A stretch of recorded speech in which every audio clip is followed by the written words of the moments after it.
Doctor Ira, muy buenas tardes. Bueno, siendo Buenas el tardes. día, muchas gracias.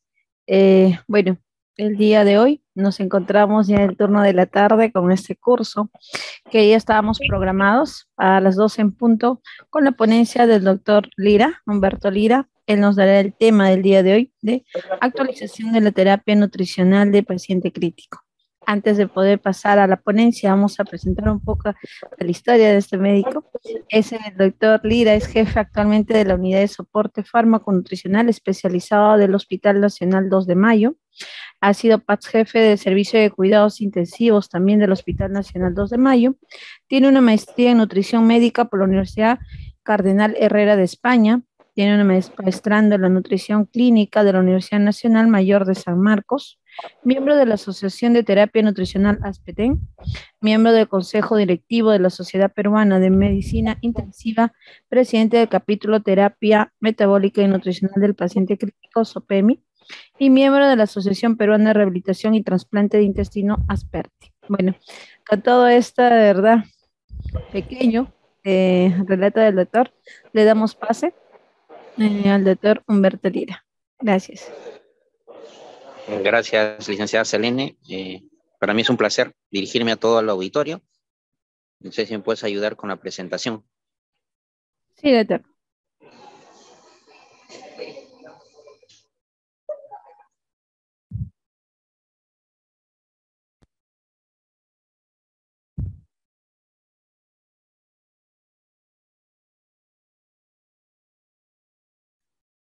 Ya está, doctor.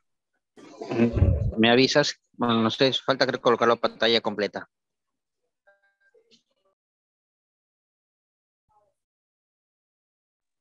Muy bien. Empiezo entonces. Sí, Muy por bien. favor, adelante. El tema a desarrollar es acerca de lo que es el soporte metabólico en el paciente crítico y vamos a ver qué hay de nuevo después del consenso 19 acerca de lo que es el paciente crítico. Siguiente, por favor. Muy bien, cuyos objetivos es discutir la influencia, ¿no? De actualmente eh, qué ha salido con respecto a los ensayos clínicos, ¿ya? Y cómo está actuando y cómo nosotros vamos a dirigirnos a la terapia de acuerdo a los ensayos clínicos que están saliendo a la fecha, ¿ya? Especialmente centrándonos en la nutrición como piedra angular del cuidado metabólico de los pacientes. Siguiente, por favor. Bien, entonces empezamos siempre preguntándonos si estos ensayos clínicos modifican una conducta, un cambio. La respuesta es sí, para poder establecer una adecuada supervivencia de nuestros pacientes. Es decir, muchas veces los pacientes se recuperan, pero en la recuperación terminan muy débiles, con una masa muscular bien disminuida y que a veces su recuperación, dependiendo del punto de vista metabólico, demoran a incorporarse a veces a la sociedad, dependiendo del grado de injuria metabólica, a veces hace que se recuperen, pues, incluso demoren hasta años. Entonces, eh, lo que los resultados están saliendo es específicamente de acuerdo a la disfunción gastrointestinal que a veces nos impide progresar la nutrición, ¿no? La parte, no solo de la parte gastrointestinal, sino también de la parte metabólica con respecto a los cambios que dan, ya sean la hiperglicemia, los trastornos hidroelectrolíticos, ¿no? Y cómo esto afecta al nivel, incluso a nivel celular, y no solo a nivel celular, sino a nivel del ADN, ¿no? Y esto hace pues que nuestros pacientes que logren recuperarse fácilmente a veces puedan recibir adecuadamente el aporte nutricional. Siguiente, por favor.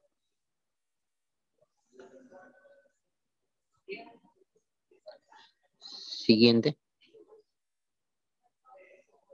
Entonces, a la fecha, eh, existen más de 170 ensayos controlados, ¿ya? Publicados con respecto a la terapia nutricional y muchas de ellas reflejan las complicaciones, ¿no? Relacionadas a la nutrición y sobre ello cuán seguro es. Y sobre ello establecer la estancia, y también, no solo la estancia, sino también disminuir la mortalidad. Entonces, sobre eso hay que establecer ciertos criterios, ¿no?, de la valoración funcional, no solo a pequeño plazo de salvarle la vida, sino también a largo plazo. Siguiente, por favor. Bien, entonces, como les decía, la parte que realmente aumenta la mortalidad es a qué medida nuestra masa muscular va decayendo, disminuyendo, y no solo en cantidad de masa, sino también en cantidad de fuerza, ya que la pérdida de masa muscular, esto determina la estancia, a veces es un difícil destete en el ventilador mecánico, y eso conlleva pues a la parte anatómica funcional, ¿no? Y es así que nosotros vemos ahí en la curva de Klapper-Meyer cómo es que nuestros pacientes terminan pues llegados incluso de 30% de disminución de la masa corporal, y se ve que a veces, de acuerdo a la respuesta hipermetabólica, el paciente pierde hasta 1 kilogramo de masa muscular por día. Imagínense esto cuánto llega, ¿no? Hasta 10 días ha perdido hasta 10 kilos o más. Siguiente, por favor.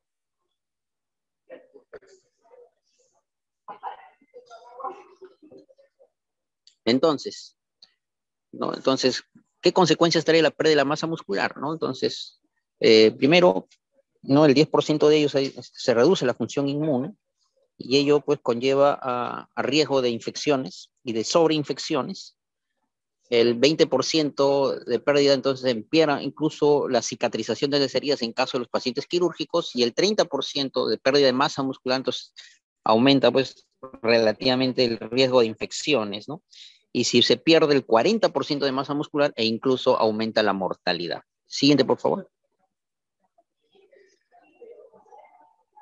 Entonces, ¿cómo debemos de intervenir metabólicamente, ¿no? De acuerdo a las tecnologías actuales que se pueden establecer de acuerdo al manejo metabólico, está también establecer los scores, ¿no?, que entra a tallar no solo el APACH, el SAP, sino el Nutri-Score y el riesgo nutricional.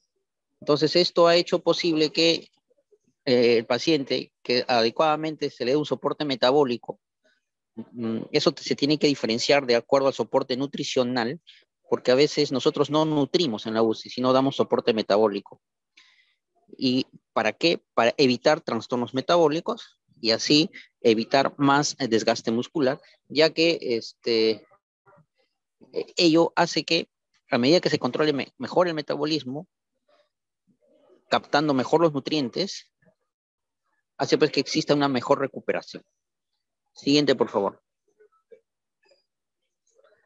Entonces, la parte hipercatabólica, debemos de comprender que si nosotros nos preguntamos, ¿no?, qué características bioquímicas aparece en el paciente crítico, no es más que una respuesta neuroendocrina, ¿no?, al estrés por gran liberación de catecolaminas, el glucagón, la liberación disminuida también del hormona de crecimiento, de las T3 y la T4, que son hormonas también de la tiroides, que tiene que ver estrictamente con el metabolismo energético, ¿no?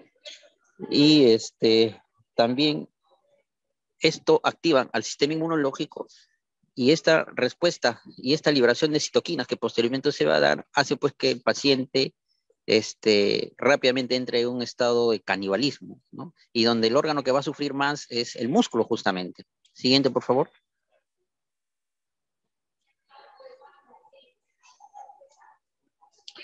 Y es así que nos encontramos frente a una respuesta hipermetabólica donde se caracteriza de un catabolismo exagerado. Este catabolismo lleva una proteólisis muscular, que es una degradación proteica con poco cambio proteico, es decir, no hay síntesis de proteínas musculares, o sea, no se producen más proteínas, sino se destruyen más, y a eso se denomina resistencia anabólica.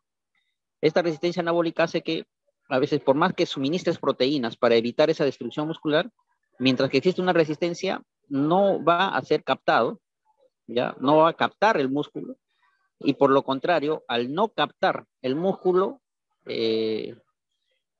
Y al introducir nosotros proteínas, podríamos causarle más daño al organismo, generando más hiperuricemia y, ¿por qué no decir, más acidosis metabólica?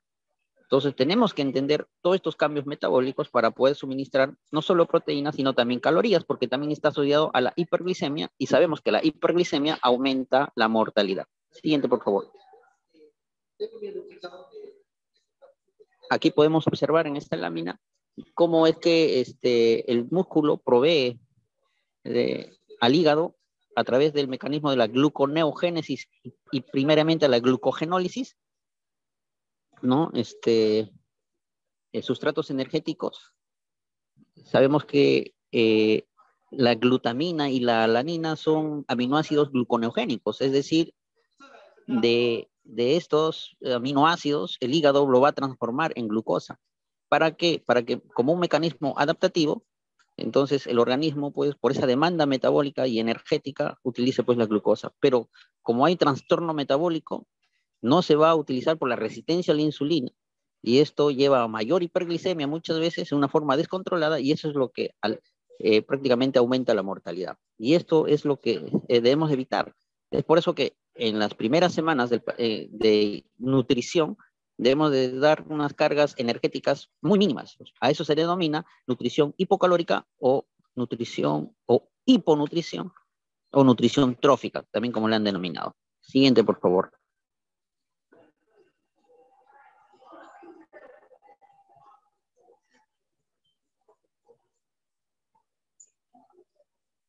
Como ustedes pueden ver, aquí podemos observar que el paciente en los primeros días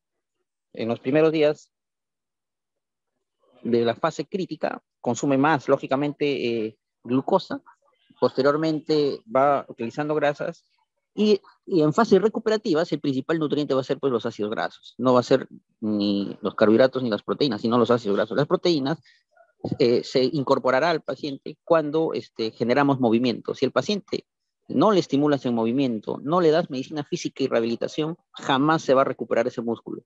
Por eso que el suministro de proteínas tiene que ir de la mano con actividad física, necesariamente. Si no, no funcionan las proteínas. Siguiente, por favor. Aquí tenemos las fases de la enfermedad crítica. Los primeros días, lógicamente, es una fase aguda, donde aquí es una nutrición bien hipocalórica, trófica.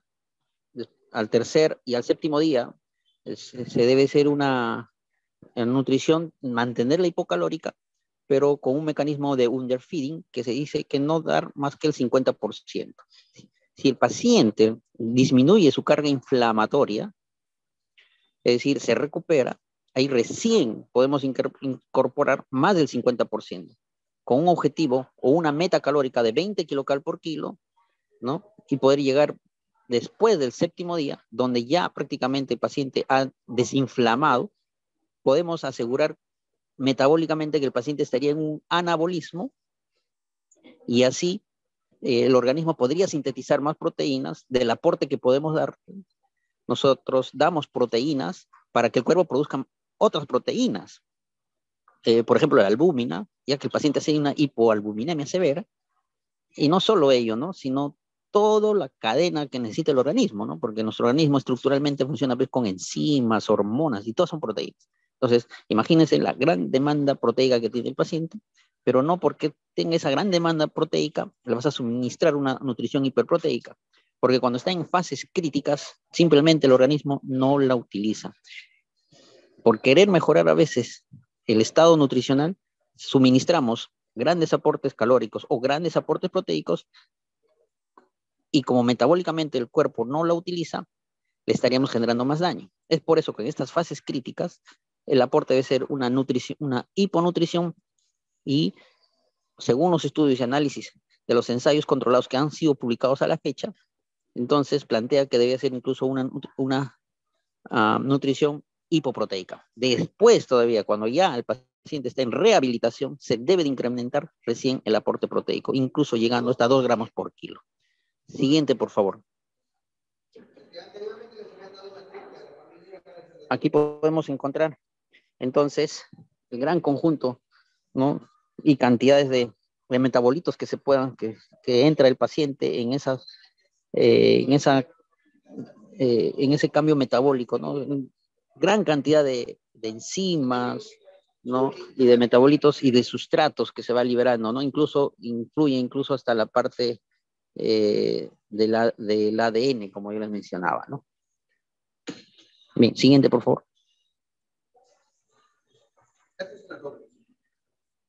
Aquí podemos notar nosotros que en la fase aguda, ¿no? Entonces estamos con una resistencia anabólica y frente a esa resistencia anabólica, pues, suministrar proteínas, carbohidratos, o sea, decir, glucosa, exógenamente, esto es lo que vamos a provocar más daño, o sea, aumentar la glucosa, hiperglicemia, hipertrigliceridemia, hiperuricemia, si es que hay aminoácidos, porque el cuerpo no lo utiliza. Y se ha visto que eh, muchos definían que en esa fase hipercatabólica se desnutre terriblemente el paciente, es cierto, pero intentar nutrir por ello, por querer evitar esa desnutrición, a veces le estás generando más daño. Entonces, ¿cuándo debemos de realmente nutrir? Cuando baja la inflamación, pero eso no significa que dejes de nutrir al paciente, tienes que dar poca nutrición. Se dice que el 25% del requerimiento energético es suficiente y pudiendo incrementar hasta el 50% hasta la semana. Y a veces mantener ese 50%, a veces hasta el día 10, y si es que el paciente realmente eh, mejora y cae la inflamación, mejora la leucocitosis, cae la PCR, o sea, la inflamación en sí, recién incremento a nuestra meta calórica, que es 20 por kilo o 25 por kilo, suministrando proteínas, pero con actividad física. Si no hay actividad física, mejor mantengo en 50%, porque es peor.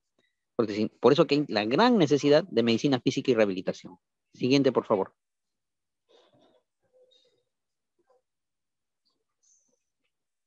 Aquí podemos observar en esta lámina los mecanismos donde el paciente está la autofagia, y la autofagia es un mecanismo de adaptación donde la célula intenta repararse de lo dañado y en ese mecanismo se autodigiere y bloquea todo tipo de captación de nutrientes. Y por lo contrario, incorporar nutrientes, podríamos bloquear la autofagia y por ende bloquear su autorreparación. Y es por eso que la misma nutrición puede ser dañina. Por eso que nosotros debemos de estimular más bien la autofagia, ¿no? Y ello significa una hipoalimentación, no un suministro exagerado de nutrientes, que eso provocaría más bien un tema que se denomina nutritrauma, es decir, estamos generando daño en vez de repararlo. Siguiente, por favor. Aquí podemos ver que la célula, ¿no? A nivel de la mitocondria, ¿no? Es donde se dan todas las cadenas y cascadas energéticas de metabolismo propio, donde acá también se va a dar pues la autofagia y esta es pues que también va a activar la propia inflamación, ¿no? A través de la fosforilación oxidativa donde se genera la energía. Siguiente, por favor.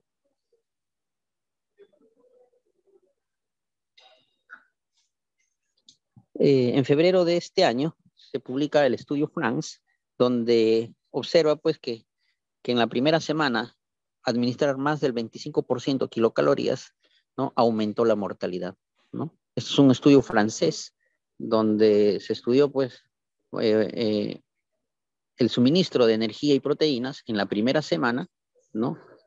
Se realizó durante el 2015 hasta el 2019 en 26 UCIs francesas y belgas, y pues donde demostró que aumenta la mortalidad si damos más del 50% del requerimiento energético en la primera fase de enfermedad aguda. Siguiente, por favor.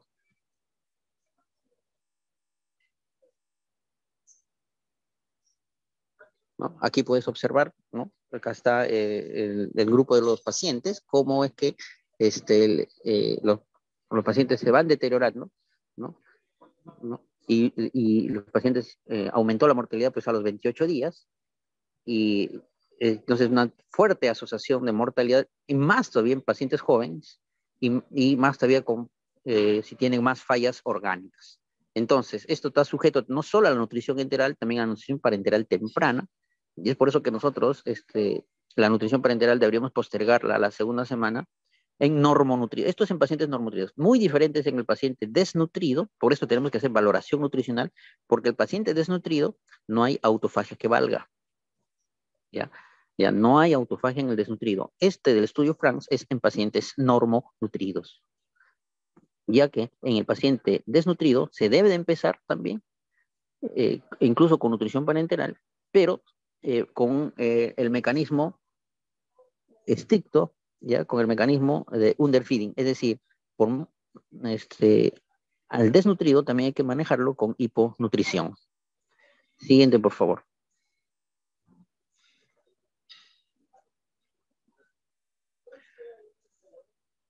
Aquí viene el problema. El del 30 al 70% de los pacientes críticos tienen una forma o un grado de disfunción gastrointestinal. Y esto está sujeto a la dismotilidad de la fase crítica por la liberación de las catecolaminas. Esta hace pues, que exista una atonía gástrica e imposibilita la incorporación de nutrientes porque aparece el residuo gástrico y esto a veces hace que no se indique la nutrición o se postergue la nutrición. Se ha visto que si es que esto está muy incrementado, entonces hay que colocar una sonda nasoyeyunal para incorporar la nutrición enteral en forma trófica, ¿ya? De todas maneras, se tiene que manejar ello, ¿ya? Es cierto que la sonda nasogástrica puede servir como descompresión gástrica, pero de todas maneras tenemos que administrar el nutriente lo más eh, rápido posible, y especialmente que a veces con disfunción gastrointestinal con sonda nasoyeyunal. Siguiente, por favor.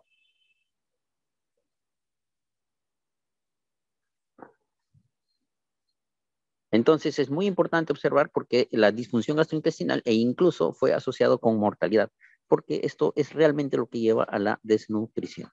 Siguiente, por favor.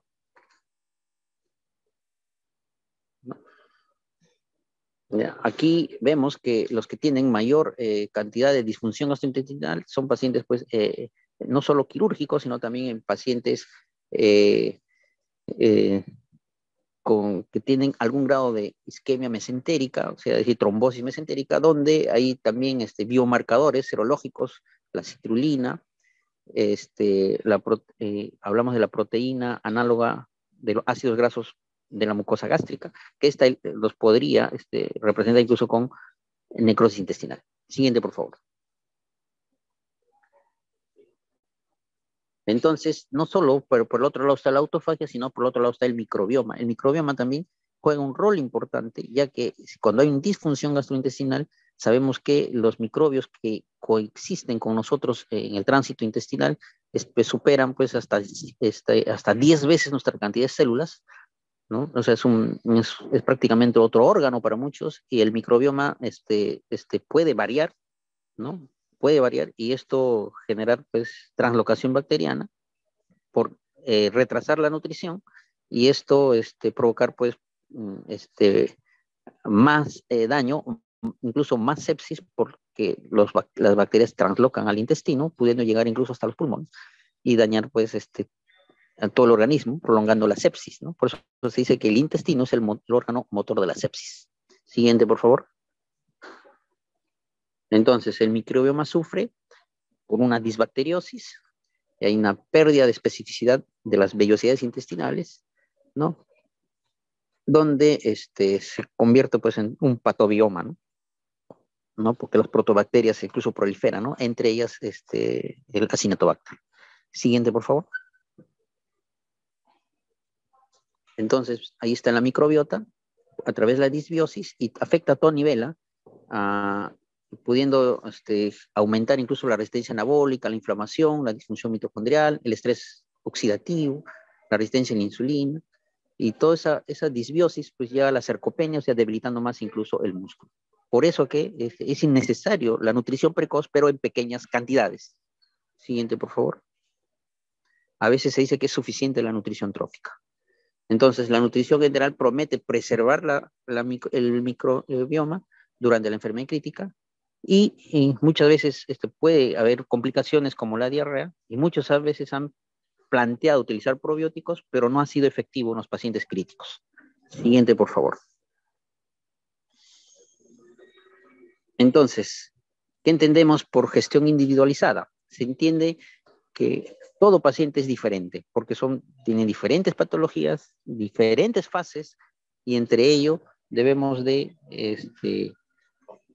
individualizar, ¿no? Ya sea por su bioquímica, por su consistencia anatómica, por su reserva anatómica, por su composición corporal, ¿no? Su estado metabólico y bioquímico, para poder nutrir a los pacientes. Siguiente, por favor.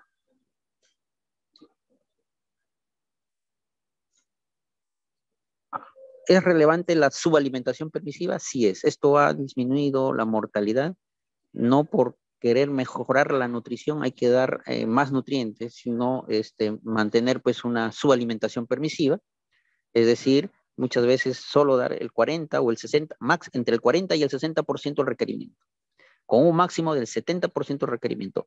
Entonces, a esto se le denomina subalimentación permisiva y se puede plantear incluso hasta 14 días, ¿no? Siguiente, por favor.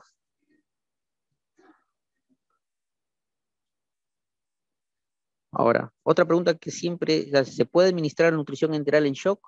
Ha habido varios estudios, entre ellos el más importante, el estudio NutriRea 2, que a través de su ensayo dio nutriente enteral con soporte vasopresor, es decir, paciente en shock, pero que compensaba con noradrenalina, con soporte vasopresor, y el miedo de dar nutriente enteral en shock era que haya mayor necrosis intestinal por el shock, por la hipoperfusión entérica, y lo que ha podido observar es que dar nutrientes en mínimas proporciones, al contrario, mejoraba el flujo esplácnico, generaba un efecto antiinflamatorio, y, y esto incluso se pudo determinar que la dosis que se puede dar es incluso hasta 0.3 microgramos kilo minuto, es seguro.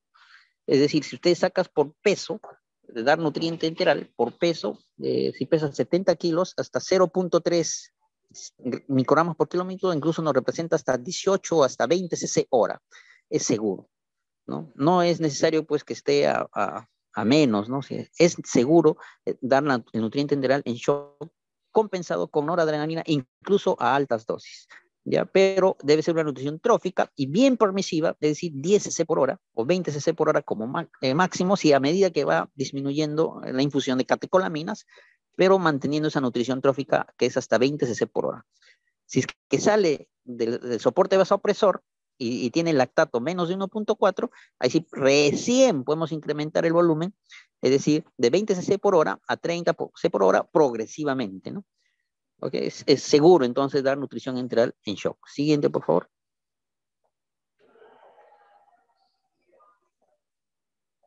Ahora, con respecto a las proteínas, hemos estado hablando que las proteínas pueden ser tóxicas, pero a veces muy necesarias y hay que saberlas dar, ¿no? Entonces, les he dicho que para suministrar proteínas tiene que haber actividad muscular, movimiento, rehabilitación, ¿no? O en su defecto, si el paciente no puedes moverlo por los estados de shock o por estados, entonces tiene que ser una nutrición hipoproteica. Siguiente, por favor. Es así que se publicó este año, en febrero del 2023, sale este estudio, que es el Effort Protein, donde a dosis altas empeoró los resultados. Aquí llamamos dosis altas, más de 1.5 gramos por kilo. ¿Ya? Entonces, se prefiere por eso mantener menos de 1.2 gramos por kilo, ya que allí hubo mejor tolerancia, pero de todas maneras se necesitan más estudios. Pero ya este estudio marca un cambio importante porque se decía que el paciente crítico puede recibir hasta 2 gramos por kilo, pero no, se observó más mortalidad al dar nutrición hiperproteica. Con esto van a generar cambios y se debe de mantener una nutrición, una hiponutrición con una suministro proteico moderado, ¿ya? O incluso, según el otro estudio que voy a presentar, incluso proteínas en menor cantidad, incluso a 0.4 gramos por kilo. Siguiente, por favor.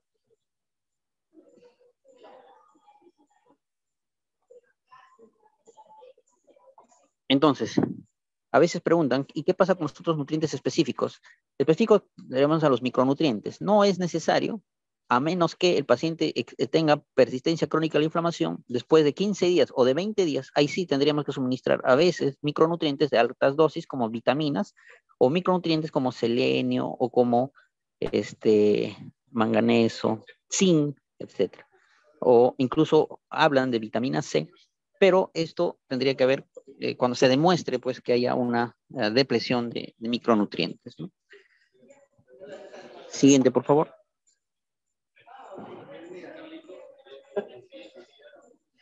Este es el estudio NutriRea 3, que este es un estudio en que creo que va a marcar un hito. Esto fue publicado recién en marzo de este año, donde evalúa pues la nutrición en shock y evalúa de cómo se debe dar, ya que plantea pues dar una nutrición de acuerdo a el ensayo clínico. Estableció pues dar una hiponutrición de 0, por decir menos de el 25% incluso de requerimiento energético. Plantea dar 6 mililitros o 6 kilocal por kilo en el grupo de estudio. E incluso en el grupo de estudio planteó de 0.4 a 0.6 gramos por kilo. Y en el otro grupo estaba el grupo estándar, lo que se planteaba dar pues una mayor del 25% o incluso dar mayor cantidad de proteínas hasta 1.2. Y lo que observaron es pues que en este grupo, ¿no? Limitado de hiponutrición, hubo menos complicaciones, mayor recuperación, y la recuperación fue más rápida incluso, hubo mejor tolerancia a los nutrientes, con menor vómito, hubo menos isquemia intestinal, mejoró la disfunción hepática incluso, ¿no? Incluso las infecciones, ¿ya? Y hubo mejor tolerancia. O sea, la mortalidad fue inconsistente, pero hubo bastante mejora. Entonces, sobre este estudio, deben de cambiar las guías, ya que la hiponutrición funciona. Muchos dejaban que de dar muy poquito era que lleve a la desnutrición o era lo mismo que nada. Hoy en día se ha demostrado que trae mucho beneficio. Siguiente, por favor. Muy bien. Entonces, con esta última charla, quiero saludar también a todo el equipo de la UCI en nuestro 29 aniversario. No sé si habrá alguna pregunta. Muchísimas gracias, doctor Lira, de verdad, una excelente ponencia como siempre, dándonos a conocer todo a través de estudios. Bueno, las preguntas por favor lo mandan por el chat, el doctor va a estar encantado de poder responderles.